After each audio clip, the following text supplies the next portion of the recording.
Hello, and welcome to The Scaling Game. This is a podcast where we discuss how we've helped direct response advertisers find and fix what's preventing them from scaling their business. I'm Sammy Afrin. I'm the head of creative strategy at Deciphered. Alongside me in this episode and every other, you will see John Belcher. He is the founder of Deciphered. In today's episode, we're going to discuss how we helped an e-commerce supplement business decrease their CPAs by 75%, allowing them to scale their ad spend to $74,000 a day, sell out their inventory in 5 days, and add $15 million in revenue to their business in just 12 months. This one's got a laundry list, and we're going to go over every dirty detail. But first, let me please remind you to go watch the first episode of The Scaling Game if you have not yet done that. That is a foundational episode. It lays out the definition of scale we work from, the rules of the game, the overall philosophy of the scaling game, just to make sure we're all on the same page and talking the same language as we dive into this case study and every other. So enough of me yapping here, sipping my lips, and we're jumping right into this one. I'll see you there. All right, Mr. Belcher, today we are talking e-commerce supplements. Bring in the specifics. I'm going to keep it simple. You bring in the specifics. Yeah, so background on this, I was brought in. This company had rocket ship growth for a couple years, selling supplements, had absolutely hit a plateau. Like, we're talking crazy growth and then just right? Okay. I was brought in to do some consulting to see, and once again, people knew me at this point as a YouTube advertiser. So brought in, do some YouTube consulting. They were like, how much we're going to spend? $20,000, $30,000, $40,000. I was like, I need $2,500 to tell you if this is going to work. Went and spent it. I was like, never going to work. Numbers aren't there. Okay. CEO asked me, he's like, how do you know Hold on, that? time out. Yeah, I was going to ask this. I was like, what isn't going to work? Like, you know. How do you know this? What's your process? And so I flew out, sat down with him, talked through the process. We lay out the funnel. We understand all the steps. And so he was like, all right, this is what we need. We need to make a change with the leadership on our team. So we're going to bring you in. You're going to run the whole thing working through this. And so I was brought in to run this team. And this is our, just so everyone's clear, this is our last pre-iOS 14 case study. I think it's important to know this. This was really this transition point. So there's a lot of things from this that have been super important that, you know, as we kind of work through this, the specifics of this, but this was still pre-iOS 14. So obviously scalability, massive opportunity, right? Saw a huge opportunity in this marketplace and wanted help taking things to the next level. That was how I was brought in. And like I said, this team was extremely effective, huge ad process, making hundreds of ads a month. They had a 12-page document for running Facebook ads. So like they'd been really successful with what they were doing, but it clearly had stopped working. They had plateaued. And so they're CEO, thinking creative. They're thinking media buying, like the usual suspects as far as, you know, we're concerned, as far as what's wrong. They're probably thinking we need a media buying hack. We need a creative issue, but you just said that they already had a robust creative system. So it doesn't sound like ads were a problem. You said they had a in-depth 12-page, to say the least, in-depth media buying setup. So you probably started there, knowing you and knowing your background. You probably started there and revised or reviewed, better said, that media buying process. I'm imagining from what I know of your process is that because it was 12 pages, it's not how you would have done it, but it sounds like it did work. Yeah, once again, it got them results. They'd had rocket ship growth. So it was one of those things where me was like, this isn't how I would have done it, but cool, it worked. Yeah. What was really important to me, though, is they came to me. I remember the question. He got referred from a friend. And he's like, we're looking for a media buying wizard, right? And that's something I hear so many times. We've stolen that like, lingo. I'm looking for a wizard, a Jedi, a whatever. And it's like, dude, that's not what this is about. And so what was cool for me is working through this process. It was like, this has worked on everything that I've ever done. I have full faith this is going to make a difference. But this was the first time where it was like coming into a company that had already had rocket ship growth. Yeah. It was a little bit of a different scenario for me. Yeah. Totally. So, I mean, I want to just take a little sidebar here and say, like, we're not dogging on media buyers. Both John and I have paid our bills by being media buyers, so we're never going to be the people to say that, like, there's no such thing as a media buying whiz or anything like that. But I would say back in this era, where we're talking specific to this case study, there probably still was a chance that you could have come, because we're pre-iOS 14, because things were still just a little more playful and a little bit more able, maybe is a good way to put it, than what they are currently. There was the likelihood that you could find like a quote unquote media buying whiz who did know how to architecture things differently to deliver wins. However, in the post-iOS landscape, if that's what we want to call it, everything's tipped to machine learning, right? So while media buying is still incredibly important, a lot of the decisions have been taken out of the media buyer's hands by way of machine learning since iOS 14. So I think that's part of why we are hesitant now to just, and why we speak as kind of nonchalantly as we do about media buying. I just wanted to, we never really outwardly said that. So I wanted to make sure, like, we love media buyers. We are media buyers at heart, but we know it's not the big lever anymore. It's just not. Well, and to qualify that, a lot of people think that media buying is the magic. And that's because what makes me laugh is people still work with consulting from people who did stuff that was big pre-iOS 14, right? The reason things worked pre-iOS 14 is costs were cheap. Yep. Both from a traffic and a cost of goods perspective. And conversion rates were double, triple what they are now, right?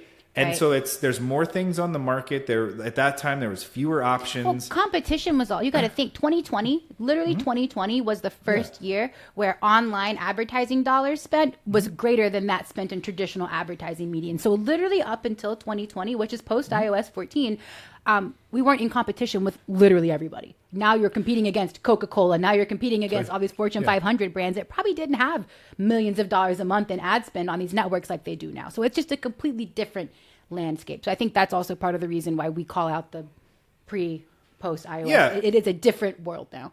And to draw a comparison, right? If you look at when people are evaluating investors, everybody makes money when the market's going like this. Right. The really good investors are the ones that when the market goes down, they still make money, right? That's how you tell. And so what's important to note about this, and the reason that we talk about media buying magic, is tickling the pixel and surfing the wave and doing the whoop-de-woos and whatever. All of that stuff worked because when the market's going like this, it works. Everything works, right? But what's important now is to understand that when everything's not working in your favor, it's still possible to have success with paid traffic. But you have to have a more mathematically grounded approach to understand the fundamentals. And that's why we're talking about the answer to this problem was not media buying wizardry. Things had started to get harder. And so this is why it required a different perspective. A different lens. And then again, we're always going to look at our prospective funnel optimizations through the lens of where, why, and how. Where is it leaking? Like, where is the issue dropping off? So by this point, you had some benchmarks to work from. By this point, you had a little more experience under your belt doing EComm. So you probably knew a little bit what to expect as far as numbers when you broke this out into the different progression rates, right? So let's talk through the actual mathematical process now. When you broke out their funnel steps into the various steps within it, what stood out, if anything? Yeah, so it was really important to me when looking through this, overall conversion rate in the funnel, 1.5%, 2% maybe. You know, what I have modeled out here is 1.45, but you know what the CE told me is like, we used to get 7%, right? Yeah. And clicks were 40 cents at the time, maybe let's say 75. Right. So like still, it was it was half the cost and 3 times the conversion rate. Yeah. No wonder they were printing money, right? But now you're at this point where costs are up, conversion rates are down. And so what was important to me is I need to make sure this thing was operating at best in class levels so I could focus on the other parts of our process, the message diversification, the platform diversification, all of those other components, right? And so what was really important looking through this is ads were really good and they had a machine. So I knew I didn't want to play with the ads. Yeah. Because you want to be the new guy coming in. Yeah, they'd spent so much time on it. And it was one of those things for me, I was like, this will come later. I have to find something else that's going to make an impact ASAP, right? Landing page load rate, good, 85%, in line with what we're looking for. Add to cart rate, about 12%, which told me the sales message, maybe it could be improved a little bit, but it's working well. Percent, it's like roughly 1 out of 8 people are adding to cart. Ideally, like really, really good, it's like 15%. 12% was good. Is the juice worth the squeeze of improving that? Probably not. Right. Checkout rate from add to cart, 43%. Once again, in line with what we'd seen from really good funnels. I think the best that we really see is like maybe 55%. 43% is pretty darn good. And then purchase rate was 33%. 1 out of 3 people, right? And so when we talk about where now I actually had benchmarks, what I want to talk about really quickly. I see an opportunity. Hold on. I see an opportunity here for maybe a little bit of confusion. So let's be clear here. So you've got checkout step, purchase step, and then like actual conversion. Differentiate for people between checkout, purchase, and then completed conversion. So completed conversion is the same as purchase. I just have overall performance here so we can see the overall conversion rate. Okay. So add to cart is, I want to learn more about this. This particular business, you didn't click add to cart. You wanted to receive pricing. They didn't give pricing on the landing page. So you were moving over to get pricing. Checkout was they actually had entered. So you had to give contact information before you could get to the pricing step. That's what I'm defining as checkout. And then purchase is I see pricing and I'm completing my purchase, right? Okay. And so when we looked at these different steps, this is the number to me that stood out. When we have had best performers, 45 to 55% is awesome. So I was looking at this saying, without playing with a bunch of other things, there's meat on the bone here. On top of having benchmarks, now what we do is mathematical modeling. We run against all of these to show us the potential impact on CPA. So we can prioritize the things that if we just improve them by X%, what is that actually going to do to decrease CPA and increase, like what's the revenue impact? This would have absolutely backed out, hey, if we improve this up to our benchmark, we're adding $5,000, $7,000, $8,000 in more revenue. And therefore, when you back out to gross profit and contribution margin, thousands of dollars a day in additional production for the business. So that for me is what was really important is the benchmark matched up. And now if we looked at our modeling, like we'd be adding thousands of dollars a day in profitability to the bottom line. Over a single move, right? So that it became, the where became, you probably lost me there for a sec. The where became obvious. Like in that instance, you're thinking, okay, like literally if I increase this by 1%, I'm going to make 8,000 more. Like when you see an exchange like that, you're like, this is where we need to focus. So, okay, our purchase rate is And really quickly, the other thing that I liked about this is when you're working with an already successful business, right? If I'm trying to play with ads or media buying strategy, that's something that they're so confident in. If I come in, I'm the guy that's trying to rattle what's already working. Right. What I liked about this is I knew that there was an area of opportunity. I could improve this. And this is an area that they hadn't focused. Yeah. No one was. So it was a way for me to showcase value really quickly to be like, oh, this guy actually knows what's going on. Well, sounds like he panned out. Spoiler alert, panned out. So we know our way. The purchase rate, we've got to improve this purchase rate because without more people purchasing, we're never going to get anything accomplished. Okay, so why is this purchase rate as low as it is? You started to go, you start there at the point of purchase. Now we're going to go do our funnel review. We're going to look at every step up to the point of the beginning of the funnel, which in this case is the ad. You already kind of negated ads from the option of something to fiddle with. So you basically had everything from landing page view to purchase to work your magic. Talk us through these hypotheses. Talk us through these whys. What was going through your head? Yeah. So once again, exact same location as the last case study, right? So we had a discussion with the team and the exact same things came up. Well, if people just aren't purchasing, we should lower the price, right? The entirety of the team outside of the CEO and I were on that side of the table. Yeah. What I really loved about the CEO is the guy was super business savvy. I was like, I'm not going to do that. And I said, I don't think we should do that. Because once again, if we look here at the volume of people getting to checkout, there's a lot of people here. And so for me, it was one of those things where I said, there's a lot of people that are willing to move through the sales process that you've created. They're just getting held up at the very last step, right? Yeah. And so what I did is I looked at that step and I looked at everything and I was like, cool, there's a value prop, all of these things in place. Would I change some stuff about it? Sure, but I'm not going to until I find a win. And so when I looked at this, I said, okay, they're asking for pricing on the page, then they're having to give their contact information, and they're finally presented with the price, and only 1 out of 3 people is going, I'm cool with that, let's move Worth forward. It, right. So we could retreat on price, or we could do something to better justify the price. Right. And so that why is I felt there was lack of justification time out. Would you say, we didn't really discuss this, it's a premium price product? Correct. And I was just going to add, this is a premium price product in this marketplace. Yeah. So cost per serving was probably 30 to 40% higher than other competitors. Okay.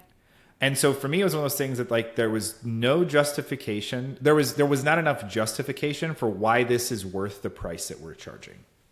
Right. This didn't have like the luxury of like a legacy brand name or anything like that, right? Like this was kind of like a... No, I mean, it did. It had been successful, right? They'd already have Right. tens of thousands of customers. It was just one that you got there. And if you're like, I don't know everything else about this brand, I'm getting this point of purchase. I'm like, man, I've seen other supplements like this that are like 30% less. Way less, right? Why would I pay this much, right? Okay. So in the last episode, when we had an issue with the purchase rate and we decided that fiddling with the price was not the option and we were instead going to justify that price, in the last episode, it came down to trust factors. Trust doesn't really seem like the issue here. It's not like they didn't trust that the product was a legitimate product. What was the issue? The issue in my eyes was something that we call price anchoring.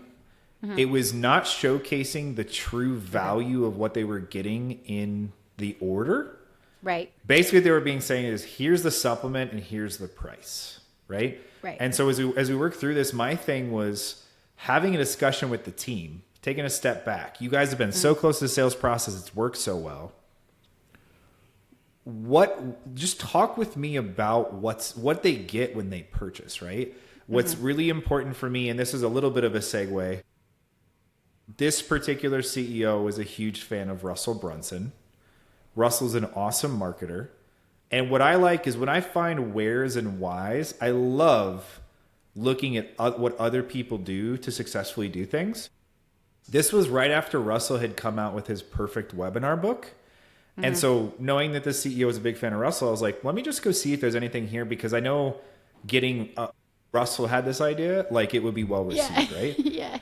And so what I really liked about Russell's webinar, which I'm sure he didn't come up with, but just really featured, was the value stack slide in the webinar process. Is you're going to get this and this and this and this and this, a total value of this, and it only costs this much. And now tons of people do this now. I was going to say, this is such like a commonplace like feature of checkout now, right? That you almost come to expect it. Like it's funny. Right. Again, we're kind of dating ourselves a bit by this not being what I would call like the control approach, of the time.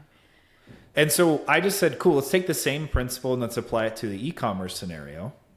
Let's just create literal value stack images that explain, here's everything you're going to get, here's the value of it, and here's the ultimate price, right? And so when you say everything they're going to get, we didn't really talk about, all we've talked about is that it's a supplement, a premium price supplement. They were getting additional, I'm assuming like free.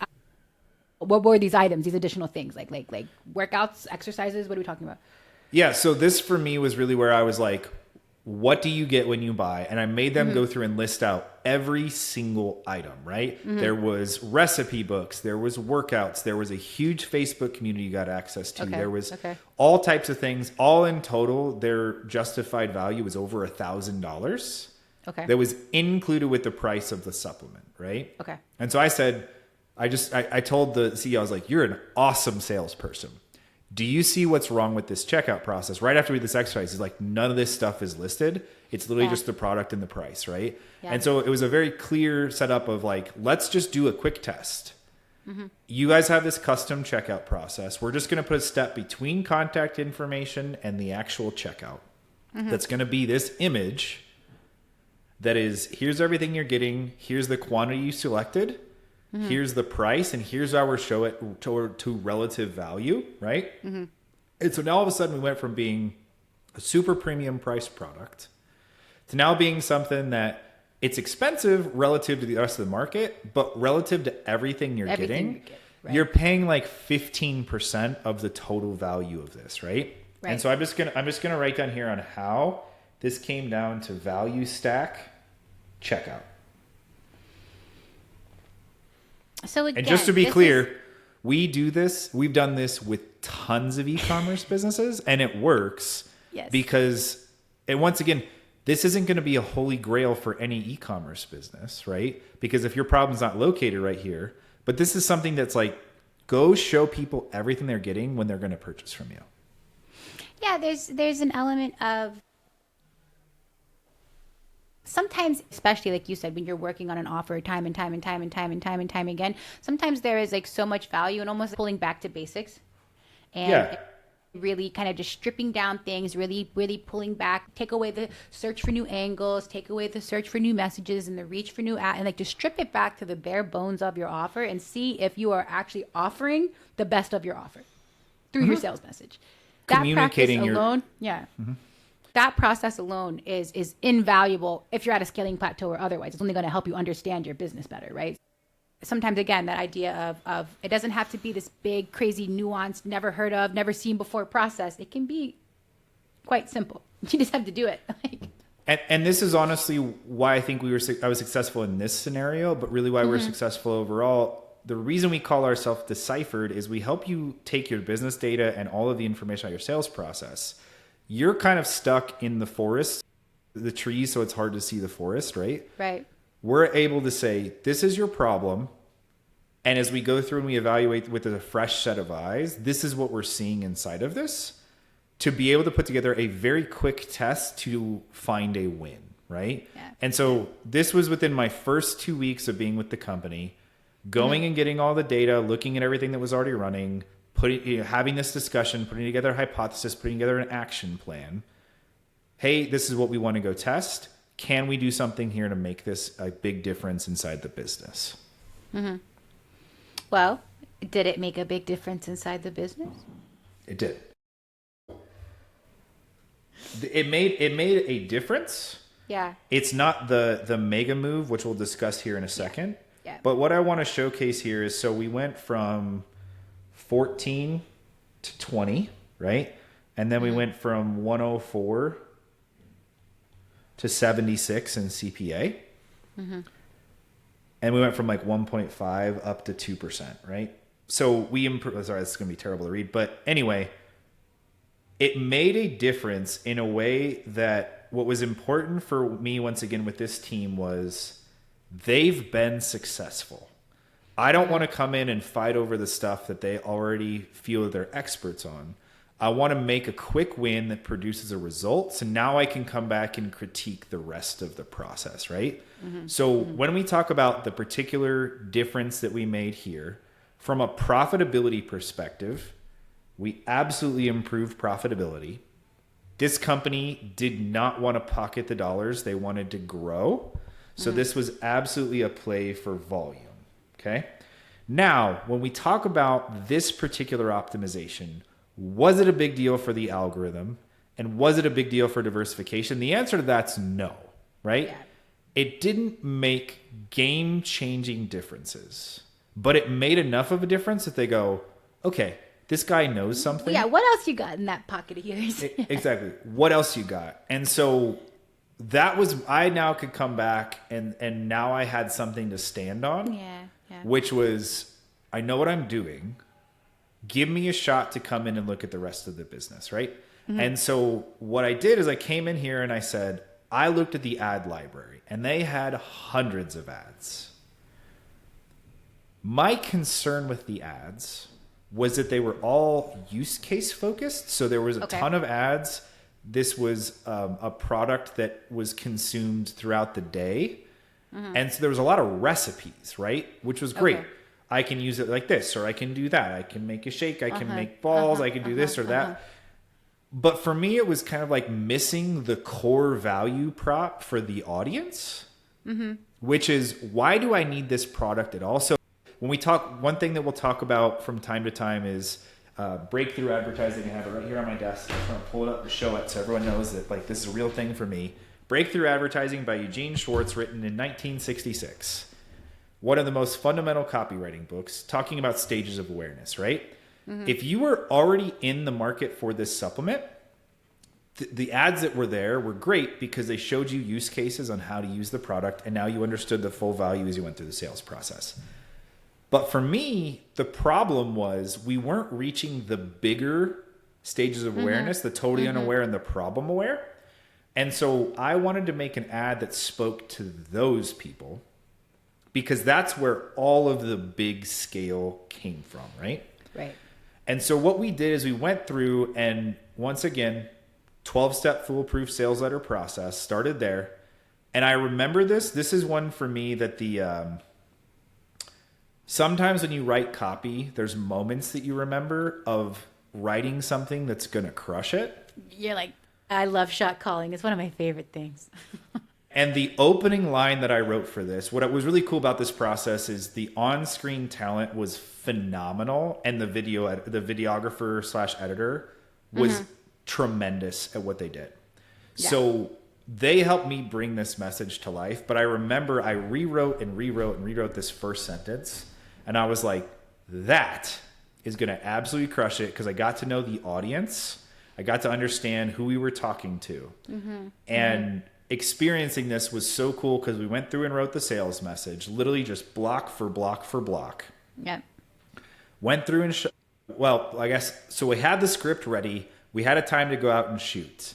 And I'm just going to take a quick aside here. 2 days before the shoot, the CEO came to me, and once again, me, Russell Brunson fan, he's like, Russell just did a rap video. I want to scrap this concept, and I want to do the rap video. And I was like, no. Please no. I am willing to bet my job that this works, right? And so once again, super successful company, had been really good at following their gut to find things that won. I don't know of anybody that has a team member that will bet their job that isn't willing to stop and listen. He stopped and he said, fine.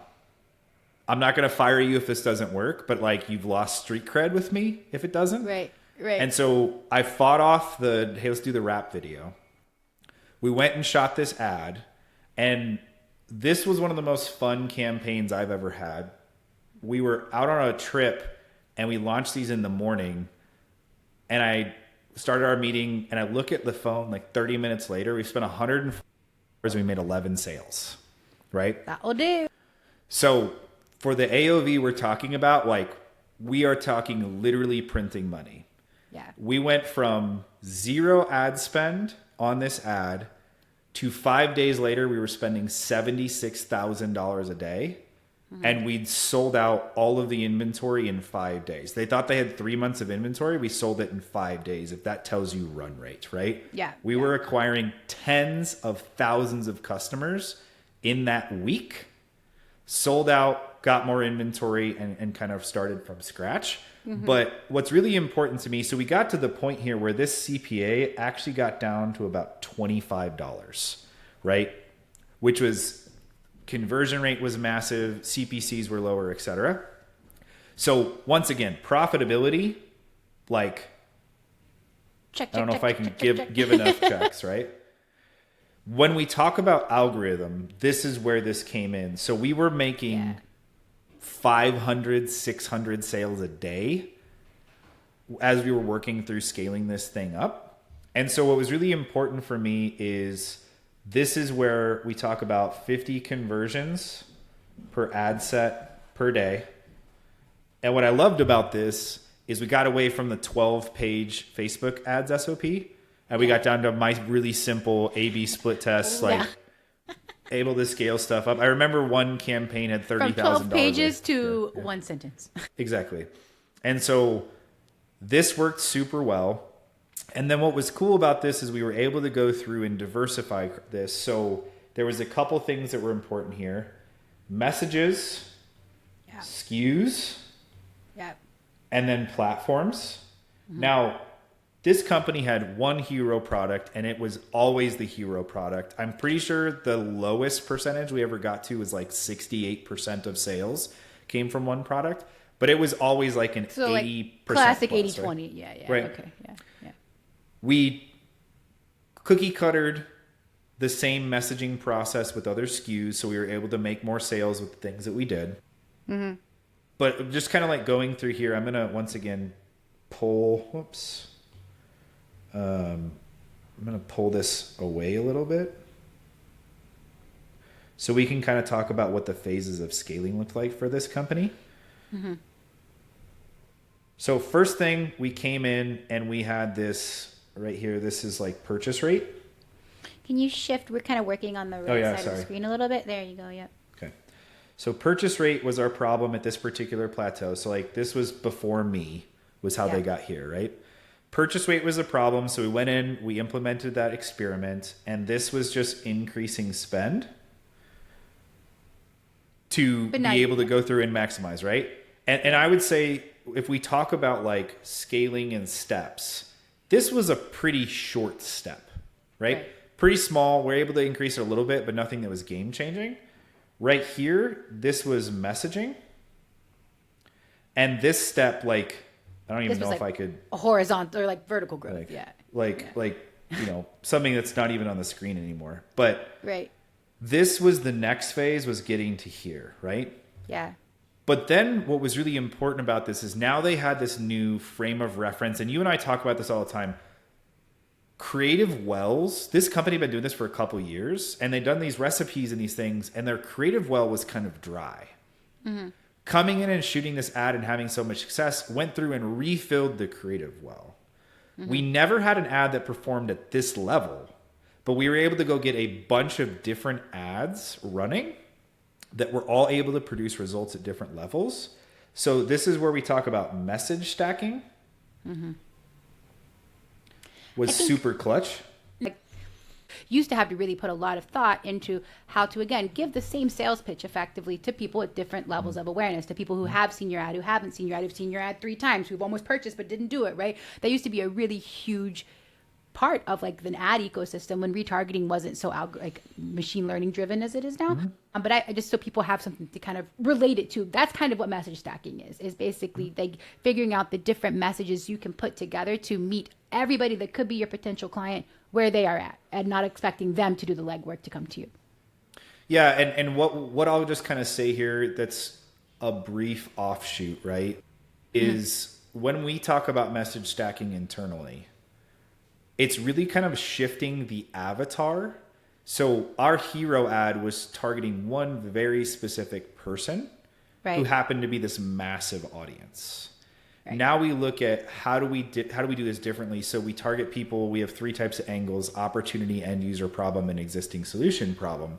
Mm-hmm. So for me, a message stack would be, okay, we have our general archetype of this is the person who's struggling with this problem.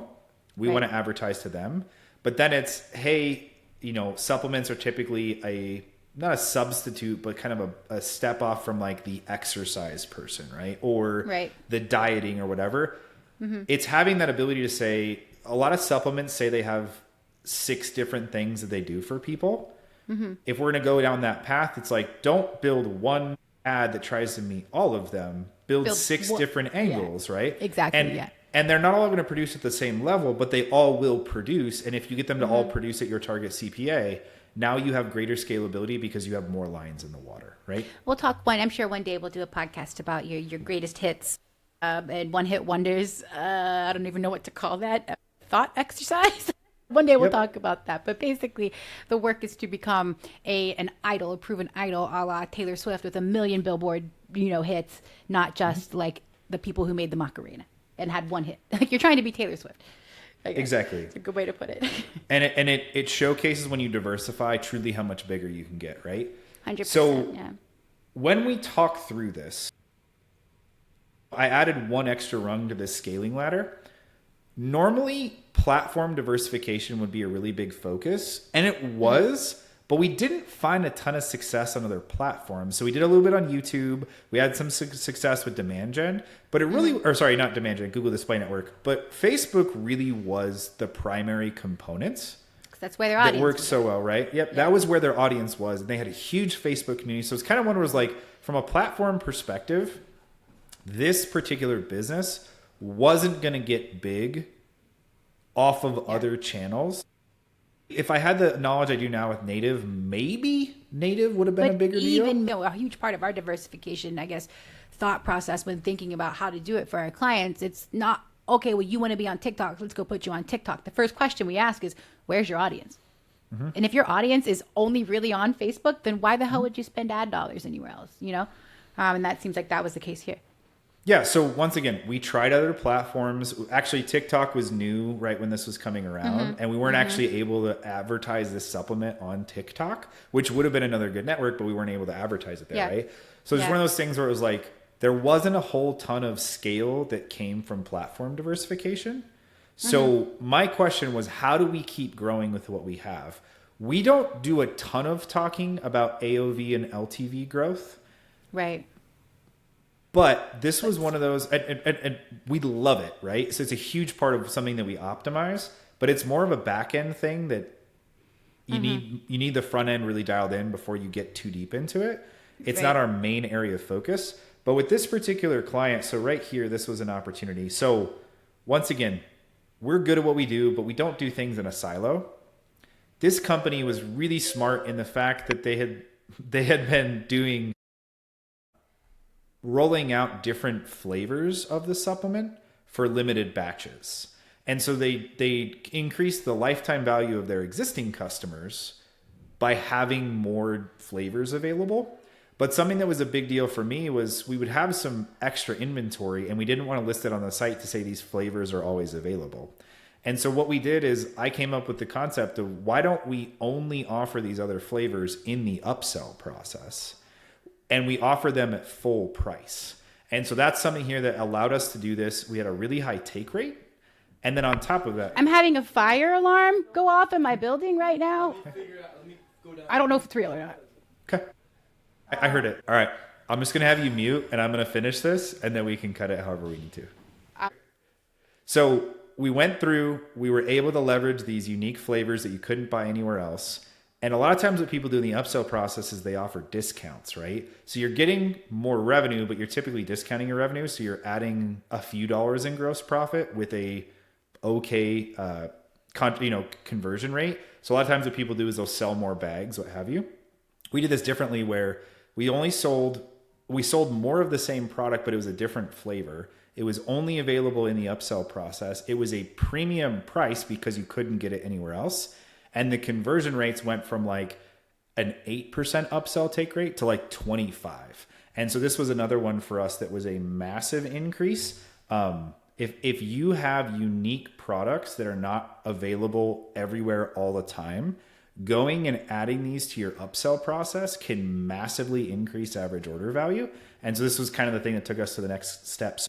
Overall, what we were able to do is grow the annual revenue of a company that started at $30 million by 50% in 12 months by following this process, right? So this was massive, $15 million in additional revenue to be able to go through and make these things scale. Those are big dollars. So what's the big takeaway here? I think once again, for me, a couple things. So ultimately this breaks down to the math works regardless of the industry that you're in. And what's really important to continue breaking through your sales plateaus is you're not going to keep optimizing the same piece over and over. You're going to move around in the process. So we started at the purchase rate, then we went up to ads, right? Improve the ads, and we did more ads, and then we came back down to the very bottom, improved our average order value, which once again improved our profitability, and we were able to do those things. And so I think that's why what's so important for us when we talk about deciphering your data is looking at it and saying, where is our greatest leverage to go move to this next level of scale? It's not always left to right. It's not right to left. It kind of bounces around. But when you play the game the right way, it can take you to massive different heights. It's just a matter of having a process, implementing the process every time. Again, it only works if you do it the same way every time. You can only prove the process works if it's always where, why, how, not how, where, high, or, whatever. So, again, the ability here the takeaway here has to be to lean into process, leverage that process with consistency and over time, and like you said, different result. It will result in different outcomes. That's what's amazing about it, right? Is you're doing the same thing and driving different outcomes. That's about as good of a process as you can ask for. So this was a good one. This one's a deep dive. This one's definitely a lot more layers to it than our previous episodes. I think we're off of EComm for an episode or two, and then I think we come back to EComm here in a bit. So do you have anything else you want to add to? Yeah, the only other thing I want to bring back to the front is this episode and last episode, the where was in the exact same place. And my concern for companies is they'll go to a conference or a mastermind and they'll hear someone talk and they'll be like, I'm going to use Alex Hormozy as an example because I know Alex and I love his stuff. He'll throw out an idea and everyone's like, we need to do what Hormozy said, right? And it's like, Alex is amazing and he's really good at his businesses. And if he has information about your business, telling you what to do next. But if you just take something that they did this and it changed everything for them, A, they don't have the math to say this is where your problem is. And then B, sometimes even when you have the exact same where, the why and the how are drastically different based off what your customer experience is. So what's important for you is to focus on your own information and your own sales process to create experiments that have the ability to move the needle for you. Yep. It's everything you need to improve your business already exists within your business. It takes some numbers, a couple good ideas, and it can amount to a lot. So we're going to run through it again, and the next episode, and the one after that, and the one after that. And we certainly hope to see you all there. Yep. And if there was anything about this that was super insightful for you, please leave a comment down below. Let us know what you thought was the most valuable piece, because it'll help us make sure we continue to hit on it in future episodes. Amen. All right, guys, on to the next one. We will see you there. Thank you so much for watching The Scaling Game. John and I know that time is your most valuable currency, so we do not take your attention lightly. If you could do us a solid and drop a comment below, letting us know what you loved, what you hated, whatever it is, leave the comment so that we can read that comment and then go and use it to inform our future content. We appreciate that as well. If you have interest in working with the team at Deciphered, you can head on over to deciphered.com. That's Deciphered with a Y. Fill out the lead form, and then we will reach out to you to schedule a feasibility assessment. Outside of that, guys, that's all I have for you today. I hope you enjoyed this episode, and I will see you in the next one.